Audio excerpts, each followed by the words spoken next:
চতুর্থ ধাপে উপজেলা নির্বাচনকে কেন্দ্র করে আগামী ৫ জুন চৌদ্দগ্রাম উপজেলা পরিষদ নির্বাচনে চেয়ারম্যান পদপ্রার্থী অধ্যক্ষ রহমতুল্লাহ বাবুল, ভাইস চেয়ারম্যান পদপ্রার্থী ইসহাক খান ও মহিলা ভাইস চেয়ারম্যান পদপ্রার্থী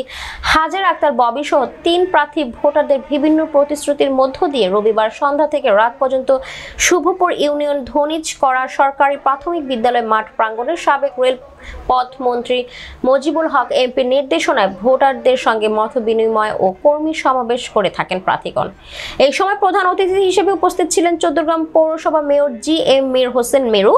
অত্র ওয়ার্ড মেম্বার তৌহিদুল ইসলাম ফিরোজ এর সভাপতিত্বে এই সময় বিশেষ অতিথি হিসেবে উপস্থিত ছিলেন উপজেলা চেয়ারম্যান পদপ্রার্থী অধ্যক্ষ রহমতুল্লাহ বাবুল,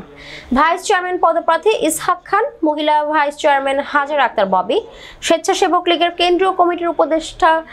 সদস্য আবু তাহের, শুভপুর ইউনিয়ন আওয়ামী লীগের সভাপতি ডক্টর হারুন, উপজেলা আওয়ামী লীগের সহ সভাপতি মাস্টার মফিজুর রহমান, চৌদ্দগ্রাম উপজেলা ছাত্রলীগের সভাপতি তৌফিকুল ইসলাম সবুজ, আওয়ামী লীগের সহযোগী সংগঠনের সকল নেতৃবৃন্দ উপস্থিত ছিলেন।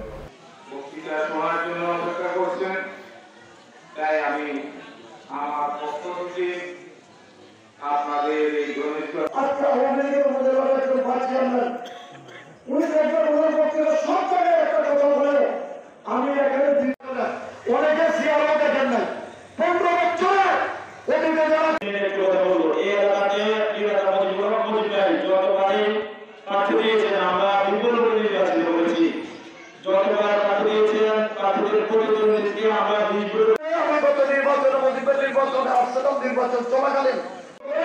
আমাদের প্রিয় নেতা মেয়র মেরু ভাই আসছেন, ওনার প্রতি কৃতজ্ঞতা